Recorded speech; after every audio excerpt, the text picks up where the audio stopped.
Well, this is James Peacock. That's me. Self-portrait from about 12 years ago, aka Sergeant Soldier. You've all seen my channel. And I'm here tonight to talk about something that's kind of gone on, and I've asked Mr. Hands to come in and kind of help me demonstrate what's on my mind. And what it is that I've recently been on YouTube and met a lot of great people in my community. I've just now kind of come back into it after a pretty significant break while I put my son through college. Or helped. He did all the work, but I just supplied the space to live and, the ability to, finance everything. But I had to quit Joe collecting with my real passion. But tonight what I want to talk about is my start in the G.I. Joe collecting thing was really kind of predicated by I was taking a military history class at the University of Texas, and one of my professors, Dr. John Lampier, invited me out after having, we were going through the classes. I had transitioned from Warhammer 40K into historical gaming, and I was able to bring out armies and lay out, like, say, the Prussian Frederick the Great against Maria Theresa at the Battle of Oeten. I was able to lay out all the soldiers and demonstrate with those how to reenact a little war game with dice, etc. And he invited me out to meet a bunch of other gentlemen who were into, maybe some of you remember, hollow-cast 54mm William Brittons. And after painting for him for quite some time, I had met Dr. E.K. Poole. He was a radiologist, and he had a setup where this guy had a toy soldier heaven. He was a kid at heart and had been collecting hollow-cast Britons forever. And he taught me, and what we see here, this is called a long box. And these are some of the soldiers that he showed me how to sculpt, how to make silicone rubber casts, and how to make my own 54mm toy soldiers. And I made quite a few, both William Britton size and the Heidi German size. These are some of my Highlanders. There they go. I never did master the flat base, apparently, but I made all these out of molded rubber, and I have sold a huge collection to baby boomers, essentially, who are essentially the children of the people who actually collected things like this. And this goes on. I worked with Dr. Poole for a few years in the late 90s, 1996, 97, up until about my graduation in 98. And I made a whole lot of money for him and was able to cast. He made reproduction William Brittons. These aren't holocaust. These are some that he cast. And he was a specialist in vehicle crews. So seated figures for the William Brittons vehicles. And I painted these for him. These are the little plug-ins for tank drivers. I've got, desert figures. Notice they're seated, like a seated commander and seated driver. Here's one a 3/4 figure with a Tommy gun, and these are for like putting into lorry trucks, etc. Well, after doing this for him, and he paid me well, and I did so much work for him. Here's an original Britain's, actually. It's a Holocaust litter carrier. Well, after I had painted so many of these for him, he invited me to something called the Chicago Old Toy Soldier Show. And I went up there, and I'm in my, mid to late 20s at the time. And the first thing I noticed is a couple of things. One is I learned a little bit about toy collecting and conventions, and the fact that I was the youngest man there by 20, 25, 30, 35 years. I saw maybe one creator there that was making Civil War figures that was about my age. And that was it.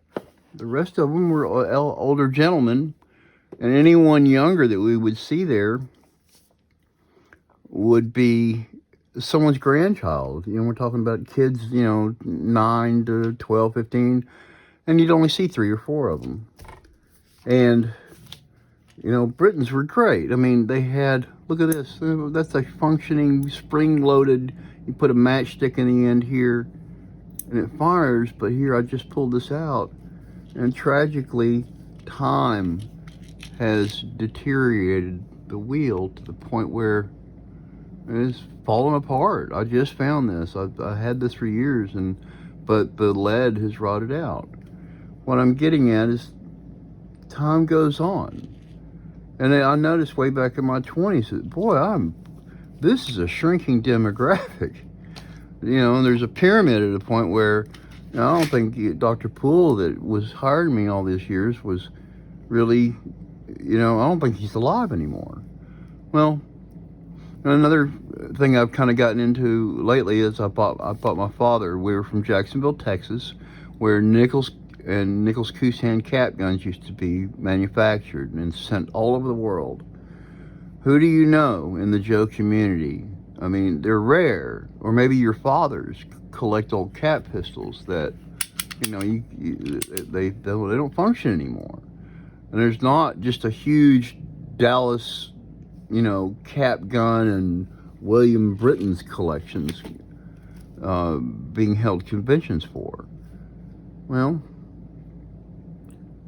this was 30 years ago, almost 25, 30 years ago. And we're getting older, guys. The people who play with a flocked hair 1/6 scale figures is going to diminish down to the point just like the old toy soldier show. Don't panic. We've got a few years, and we are in a golden age of the resurrection of the 12-inch figure, thanks to pretty much almost single-handedly, in my opinion, Greg Brown over at Cotswold and Elite Brigade. And let me tell you, there's somebody that I really, really respect. I met Greg in the around 2000, and he turned me on not only to Adventure Team, but also he turned me on to World War II reenacting. I mean, two just wonderful hobbies. He is a rock star. At the time, we were just doing the Lone Star Scale Raiders out at his place in Ennis, Texas.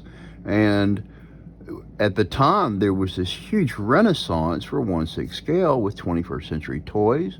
World War II, we had Band of Brothers coming out, Saving Private Ryan, and all these things that really inspired us to look into the past at the World War II generation. Well, in the after party, so to speak, Greg would start talking about Falcone, and he really reminded me of I was there for this wonderful period where, 1972, when I'm 4 years old, I got my very first G.I. Joe.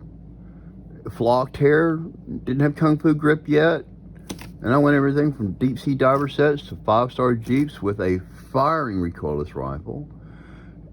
that was a really specific point in time. We had Johnny Quest reruns. You know, I was born in 1968, and we're Generation X. Generation X was the ones that played with flocked hair and Kung Fu Grip. And we were there for the moment on my 9th birthday to see Star Wars. And I got the mail away card for Christmas that year. And I cut them all out and made paper dolls, tragically. I wish I still had that card, but I do still have the figures. The most priceless thing I have in my entire collection is 2 original lunch boxes full of all the figures that I bought, and I was pretty complete. I think I got almost all of them. In college in the 90s, so we found an old antique shop, not antique shop, but just vintage toys, etc. And I got my Princess Leia and my surgery bought. And that kind of got me started, and then I started seeing the new Star Wars coming out because the prequel was going to come out, and then 21st Century showed up, and it was just this wonderful renaissance of 20-something collectors all of a sudden. Because Gen X was so happy because the transition that went from, that moment of Star Wars really just changed everything from, the apocalyptic Planet of the Apes and, the $6 Million Man was out and all this mashup of Scooby-Doo and all that even today, one of my favorite shows on TV is The Venture Brothers. There's this mashup of culture that really speaks to Generation X. And as we age, there's something that I've run into that is my main point tonight. And it goes back to that old toy soldier show. And it's that we're getting older. And around 2002, I came down with a tropical disease that I had gotten participating in Operation Just Cause in Panama in 1989. And eventually it ate my kidneys, non-transplantable. I've been doing dialysis for about 19 years. The guy that you see here, this is in the early part of that. I was 6'4" and 200 pounds. A big guy, If you saw me now, you kind of look at me as a little guy because I'm 5'9.5". I've broken my neck. You can see my hands. I've got brittle bones and just everything's broken. My eyesight is fading. And this is something that I kind of went in with a couple of Facebook posts. And I went to some prominent sites, DFW Collectors Club, anything 1/6 scale. And I was posting about a 6 scale USA and a gentleman named Yuri. And I didn't know his name until today. What had happened is apparently he's having some health problems. And he still has his website on that's taking money for orders. And I sent it, and this was in September. And I've been patiently, hey man, what's up? You got my order yet? Trying to send emails and nothing's coming back. And the thing is this would have started into some kind of rant about losing my money and getting ghosted. But that's not what this is. This goes to this old toy soldier thing about just aging out. And it's something I'm going to have to, I've been facing myself for 19 years, is that I know better than to make any kind of deals because I've been in comas, I've had pneumonia, I've woken up after 5 days having a tube pulled out of my throat. I've broken my neck, I lost 4 vertebrae, and I had to learn to walk again for 2 years. And what I haven't done all along this way is really kind of go for it with products and customizations and sales every once in a while because I have time and eBay really allows it. And that's where the name Sergeant Soldier came from, all the way back in 1998 from my very first, I started looking for G.I. Joes because we were doing long scale Raiders, and the Pawtucket Brigade had come out and had really, Hasbro had put G.I. Joe back on the shelves with the Adventure Team sets and everything. And it was Greg Brown out on those wonderful World War II dioramas that we would do with smoke bombs and everything. It was so much fun. It was that after party he would reminded me about the flocked hair and the wonder and the glory of being alive in the mid 70s. But here we are all these years later. And it's something I want to shout out. If there's any way to contact Yuri and let him know, apologies. I should have taken the time to ask around because I'm just now getting back into the sense this summer. And, the last time I was really big into Joe's and the adventure team was back in 2014. But like I said, had to put a son through college. I can't be collecting when I should be putting food on the plate and paying for the heat and the water and the rent and all that for him so he can go to school.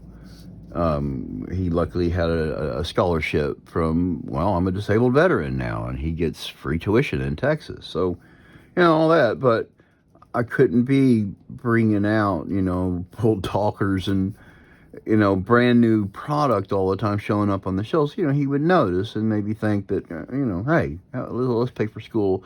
It seemed more important.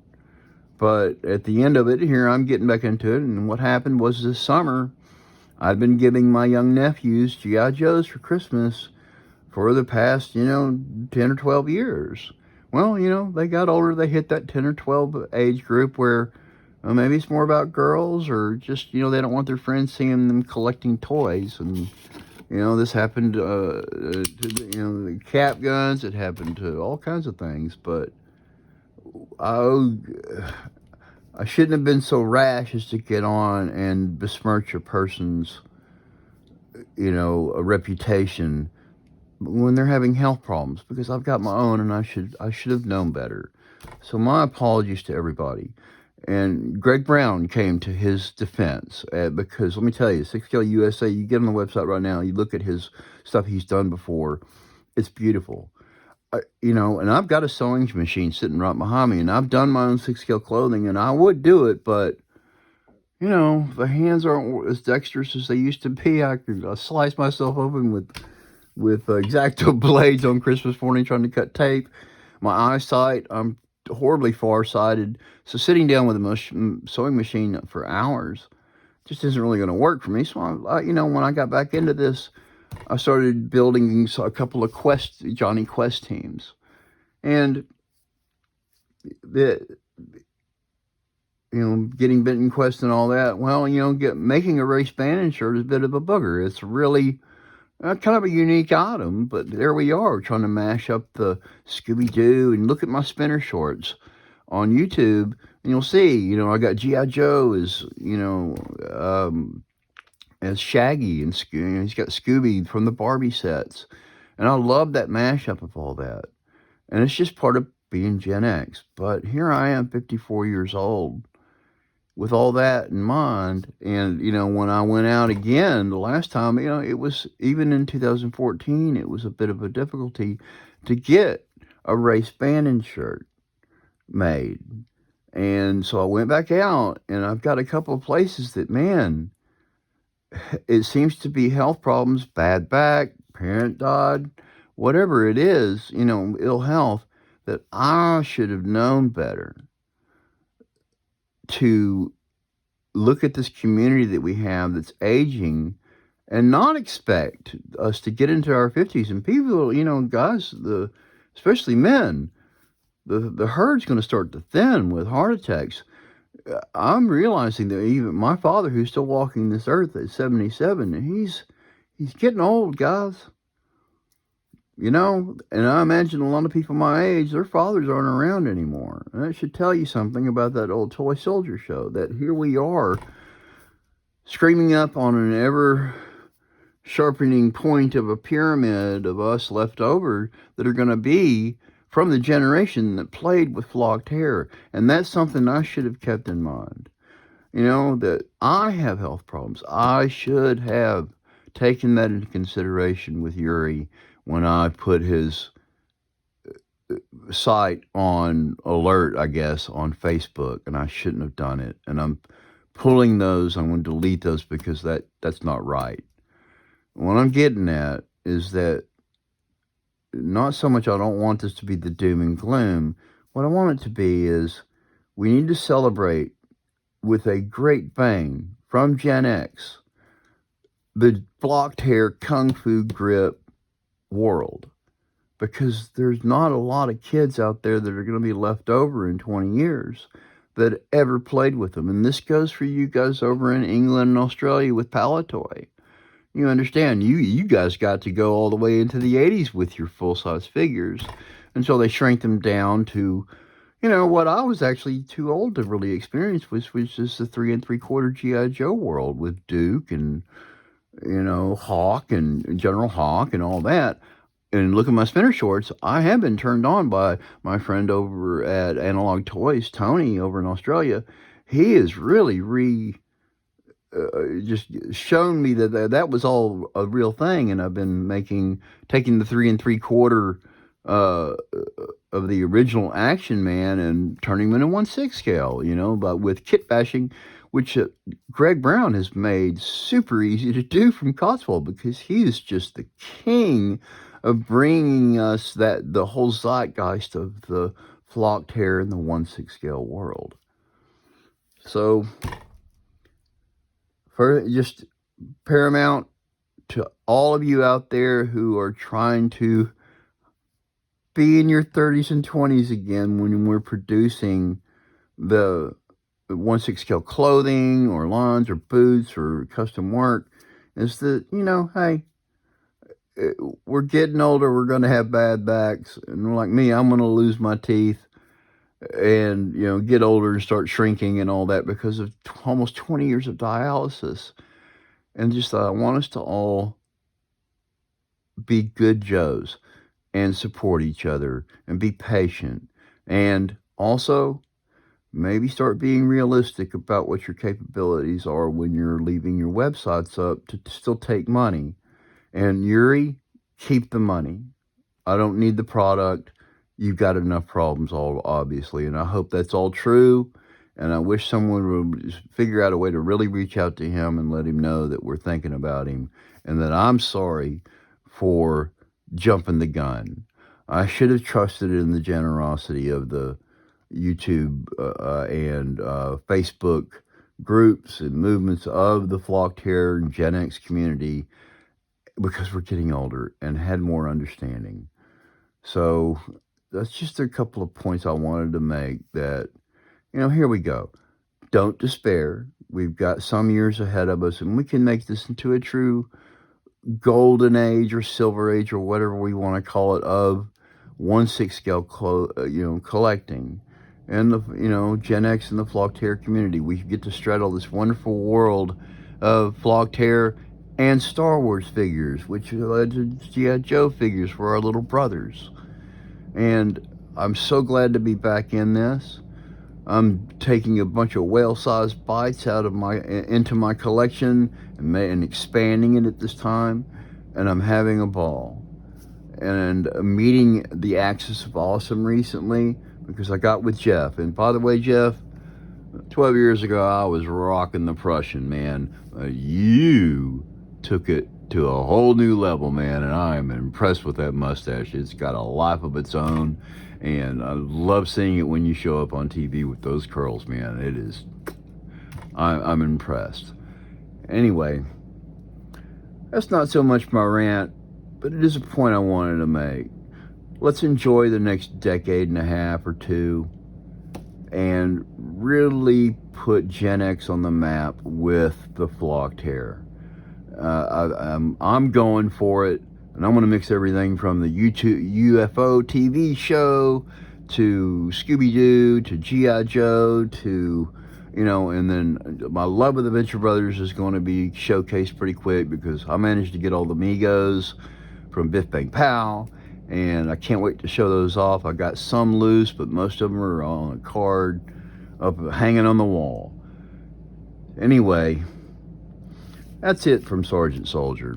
A little workbench wisdom that I had to put out there, because it was just today that I went back on Facebook, saw my warning about 6 Scale USA, and then there's Greg Brown stepping up for Yuri, and that impressed me, Greg. And I know you do the same for me. If something happened, which here I am, I'm back, and I really look forward to working with the Axis of Awesome. Jeff has just done a wonderful job putting some of my custom work out there and showing off my new YouTube channel.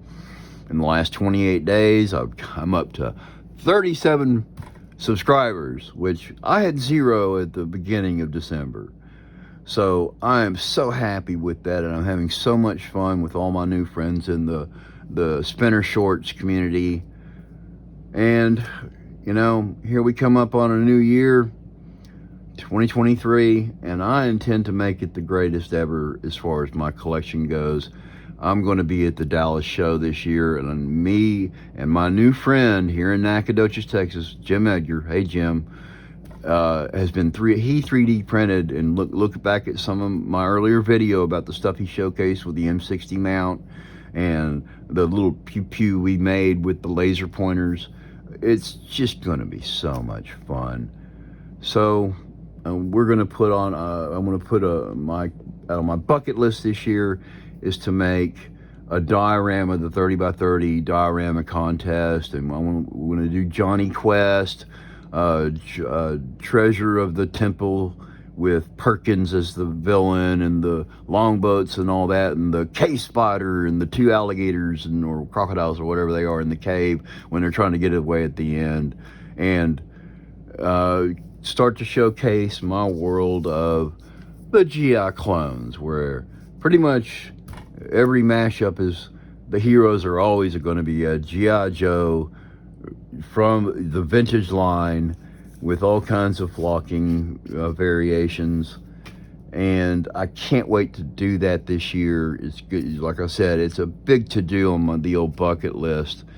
I've got my mounting health problems, and it's a source of pride because it happened from military service and combat and all that during Operation Just Cause in Panama with the whole Noriega thing. But I'm going to do my best not to make it the center of my personality. My personality is toys, art, and games. I'm a 40K head from the back in the day. I'm a historical gamer. But right now, boy, I'm really loving my focus on the flock tear that we got to experience as Generation X. Anyway, I think this is getting a little too long. It's going to be hell to upload, but I'll see you guys in the funny papers. Peace and love. I'm out.